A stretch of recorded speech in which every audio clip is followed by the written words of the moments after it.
ओम शांति। 11 अगस्त 2023 ईश्वरीय ज्ञान। आज की मुरली। मीठे बच्चे, अभी तुम कौड़ी से हीरे जैसा बने हो। ईश्वर की गोंद पाना ही हीरे जैसा बनना है। श्रीमत तुम्हें हीरे जैसा बना देती है। प्रश्न: सतयुग में किसी को तो ताउसी तख्त यानी कि बादशाही और किसी को दास दासी या प्रजापद मिलता है। इसका कारण क्या है?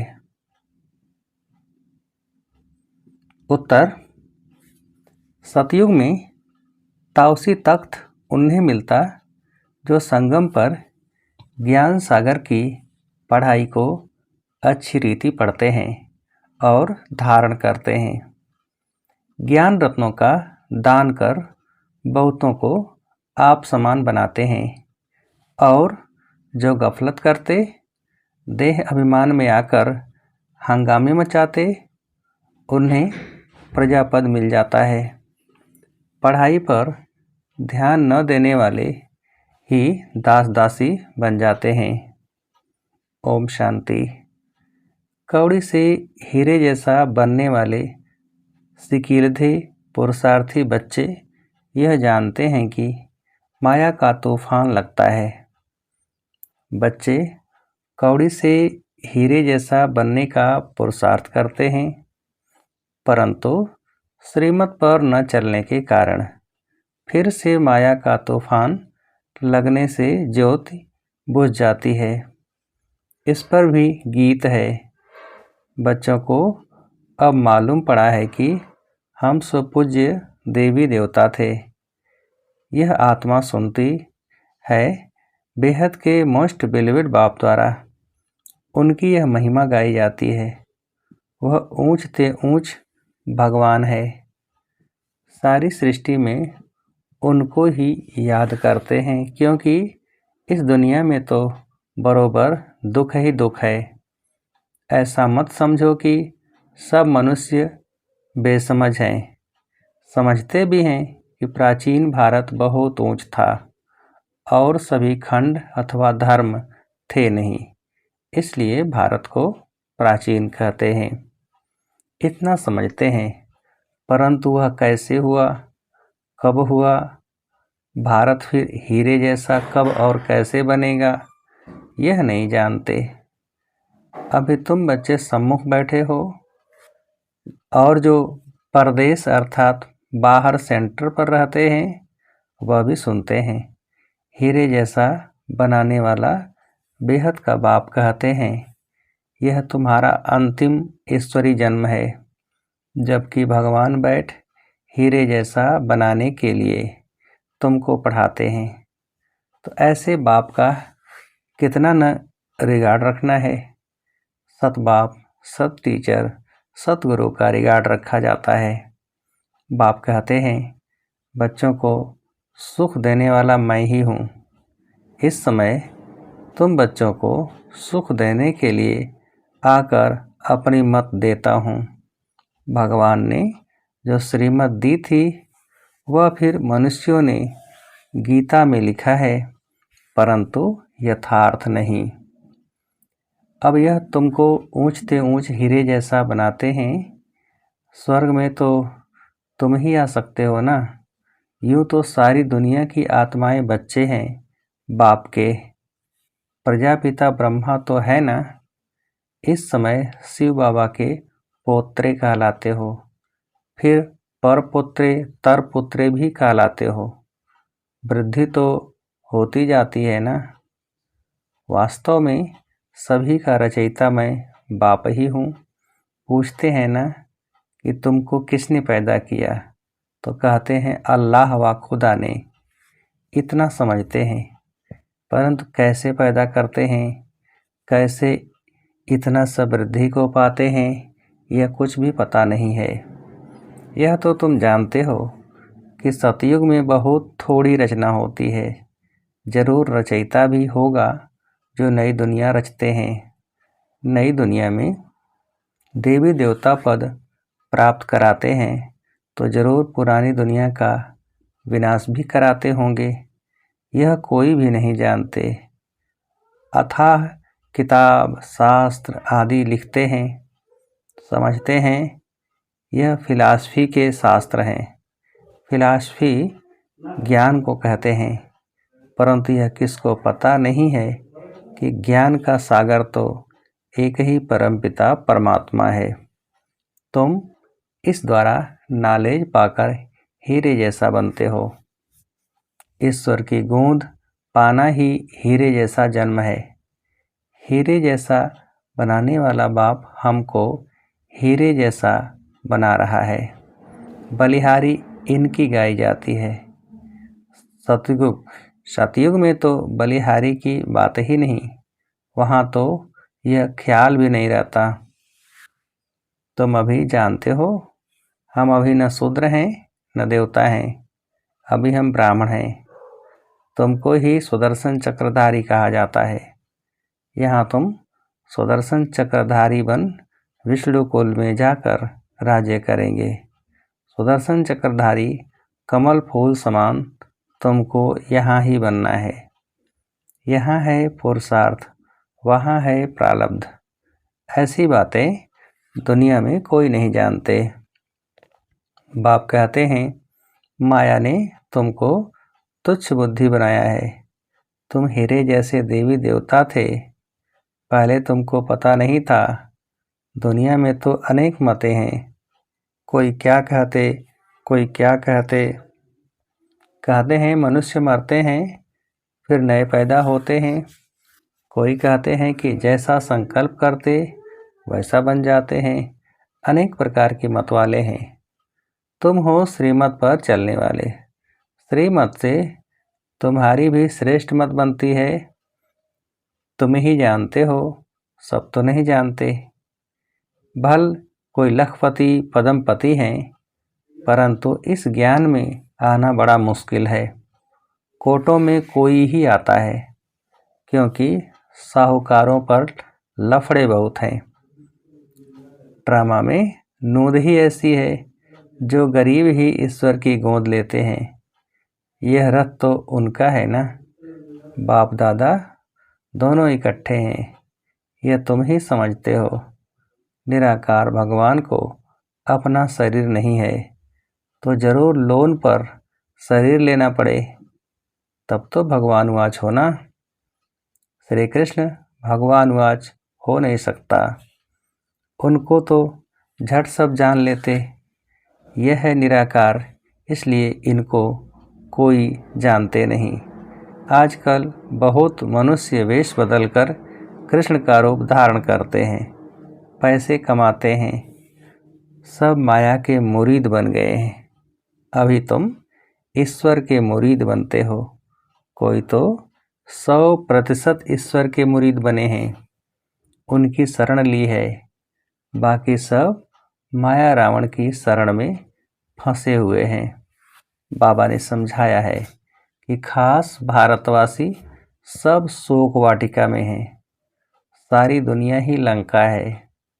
उन्होंने तो शास्त्रों में हद की बातें लिख दी हैं। बेहद का बाप बेहद की बातें सुनाते हैं। तुम जानते हो कि हम ईश्वर की गोद में हैं। फिर हम नई दुनिया के मालिक देवी देवता बनेंगे। वहाँ तो माया होती नहीं। सूर्यवंशी चंद्रवंशी बड़े साहूकार होते हैं। फिर जब वैश्यवंशी बनते तब हीरे जवाहरात के मंदिर बनाते हैं।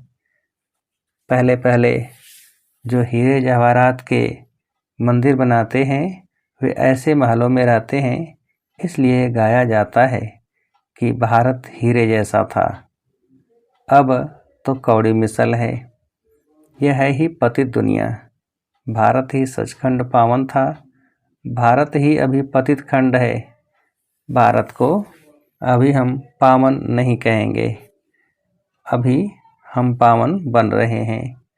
वहाँ तो है ही संपूर्ण निर्विकारी दुनिया। कृष्ण की कितनी भारी महिमा है। उनको झूले में झुलाते हैं, परंतु उनकी बायोग्राफी को कोई नहीं जानते। तुम जानते हो अभी कलयुग है, भारत ही सतयुग था। बरोबर 84 जन्म भारतवासी ले सकते हैं। तुम जब अच्छी रीति समझाते हो तो मान लेते हैं। इस ईश्वरी गोंद से भारत हीरे जैसा बनता है। यथा राजा रानी तथा प्रजा। प्रजा को भी हीरे जैसा कहेंगे। अभी यथा राजा रानी तथा प्रजा कौड़ी मिसल है। अब हीरे जैसा बनाने वाला बाप आया है तो पूरा पुरुषार्थ करना है। हीरे जैसा बनाने वाले बाप से ही पूरा योग लगाना है। तुम जानते हो शिव बाबा से हम वैकुंठ का मालिक बनते हैं। पढ़ाई पर ही सारा मदार है। पढ़ाई का ख्याल तो सबको करना चाहिए ना। घर में काम काज करते भी ऐसा समझो कि हम गॉड फादर के स्टूडेंट हैं। हमारी पढ़ाई बिल्कुल ही सहज है। एक घड़ी भी आकर सुनना ज़रूर है। पॉइंट्स ऐसी अच्छी निकलती हैं जो कोई समय अचानक ही किसको तीर लग जाता है। इसलिए मुरली तो कैसे भी ज़रूर सुननी है। नहीं सुन सकते हैं तो कैसे भी करके पढ़ाई पढ़नी है। प्रबंध हो सकता है। पहले तो एक हफ्ता भी अच्छी रीति समझना है, फिर नए पॉइंट समझने के लिए पढ़ना भी ज़रूर है। बाबा पढ़ाते रहते हैं, पॉइंट्स निकलती रहती है। बोर्ड पर भी लिख सकते हो कि बहनों और भाइयों, आओ तुम सबको इस सहज ज्ञान और सहज राजयोग से हीरे जैसा बनाएं। तुम्हारे पास तो चित्र भी सब हैं, उन पर समझाना बहुत सहज है। जैसे छोटे बच्चे को खिलौने दिखाकर बताया जाता है, पढ़ाते हैं। यह हाथी है, ऐसे ऐसे करता है, यह ऊँट है। मनुष्य को भी परमात्मा का पता नहीं है, नहीं यह जानते हैं कि वह क्या करते हैं। उनके कर्तव्य को न जाने तो बाकी महत्व क्या रहा। तो चित्र पर समझाना होता है। यह परमपिता परमात्मा शिव है। यह हीरे जैसा बनाने वाला है। इनसे वर्षा मिलता है ब्रह्मा द्वारा। ब्रह्मा कुमार कुमारियों को शिव बाबा पढ़ाकर ऐसा देवी देवता बनाते हैं। पढ़ाया है तब तो हम समझा सकते हैं ना। आगे नहीं जानते थे कि परमपिता परमात्मा आकर पढ़ाते हैं। समझानी तो बड़ी सहज है कि भारत हीरे जैसा था, अब कौड़ी जैसा है। फिर कौड़ी पिछाड़ी धक्के क्यों खाते हो। यह सब धन माल आदि मिट्टी में मिल जाना है। अब तुम सचखंड के लिए सच्ची कमाई करो। पूरी कमाई न करने के कारण बिल्कुल साधारण प्रजा में चले जाते हैं। प्रजा के भी नौकर बन जाते हैं। बाप का बनकर फिर बाप को फारकती दे देते हैं। तो बाबा समझाते हैं कि बच्चे घर में भी मुरली मंगाकर पढ़ सकते हो। मुरली मिलती रहेगी। कहाँ भी हो तुमको पढ़ना ज़रूर है। पढ़ो और पढ़ाओ। विलायत में भी रहते तुम सर्विस कर सकते हो। बाप का परिचय देना है।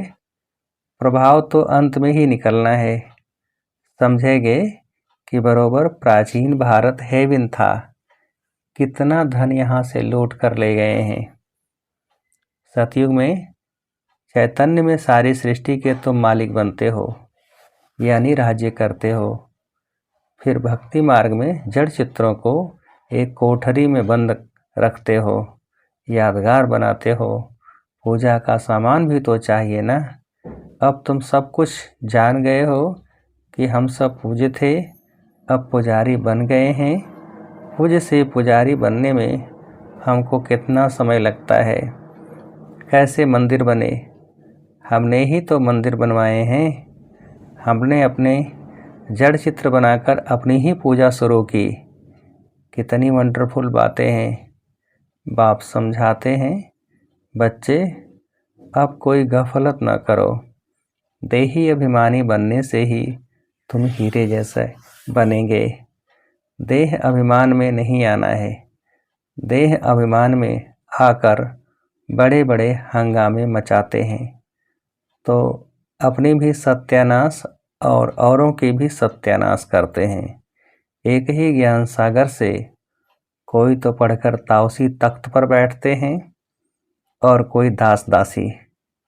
देखो, लक्ष्मी नारायण स्वर्ग के बादशाह थे, कितनी उन्हों की महिमा पूजा होती है, मंदिर बनाते हैं।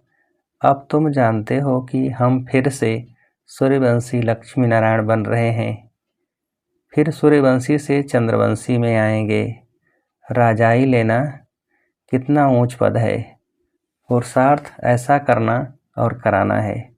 अगर कराना नहीं जानते तो गोया पुरुषार्थ करना ही नहीं सीखे हैं। आप समान नहीं बना सकते हो तो राजा रानी बन नहीं सकते। अविनाशी ज्ञान रत्नों का दान करना है। यह नशा बहुत थोड़ों को रहता है। देही अभिमानी हो रहने से खुशी का पारा चढ़ेगा। मम्मा बाबा को देखो कितने ख्यालात रहते हैं। बाप को तरस पड़ता है कि इस बच्ची को मार मिलती है तो कैसे बचाया जाए। एस्लम देने में कितने हंगामे हैं। सर्वशक्तिमान शिव बाबा द्वारा भारत को हीरे जैसा बनने की लॉटरी मिलती है। यहाँ तुम सम्मुख सुनते हो, अच्छा लगता है। बाबा डोज चढ़ाते रहते हैं। बच्चों को कदम कदम श्रीमत पर चलना चाहिए। अच्छा, मीठे मीठे सिकीलधे बच्चों प्रति माता पिता बाप दादा का याद प्यार और गुड मॉर्निंग। रूहानी बाप की रूहानी बच्चों को नमस्ते। हम रूहानी बच्चों की रूहानी बाप को नमस्ते। धारणा के लिए मुख्य सार। पहली पॉइंट, सुख देने वाले बाप टीचर सतगुरु का रिगार्ड जरूर रखना है। उनकी मत पर चलना ही उनका रिगार्ड है। दूसरी पॉइंट, घर का काम काज करते स्वयं को गॉड फादर का स्टूडेंट समझना है। पढ़ाई पर पूरा ध्यान देना है, मुरली मिस नहीं करनी है। सचखंड के लिए सच्ची कमाई करनी है। वरदान, पास्ट प्रेजेंट और फ्यूचर को जान। मायाजीत बनने वाले मास्टर त्रिकालदर्शी भव। पास्ट प्रेजेंट और फ्यूचर को जान। मायाजीत बनने वाले मास्टर त्रिकालदर्शी भव। विस्तार, जो बच्चे तीनों कालों को जानते हैं वे कभी भी माया से हार नहीं खा सकते, क्योंकि वर्तमान क्या है और भविष्य में क्या होने वाला है दोनों ही त्रिकालदर्शी आत्मा की बुद्धि में स्पष्ट रहता है। क्या हूँ और क्या बनने वाला हूँ, वर्तमान और भविष्य दोनों का उन्हें नशा रहता है। उसी नशे की खुशी में उड़ते रहते हैं, इसलिए उनके पांव धरनी से ऊंचे होते हैं। वह देह के संबंध, देह के पुराने पदार्थों की आकर्षण में नहीं आते। स्लोगन, जिनके पास सरलता का गुण है उनके लिए संगठन में चलना बहुत सहज है। जिनके पास सरलता का गुण है उनके लिए संगठन में चलना बहुत सहज है। अच्छा, ओम शांति।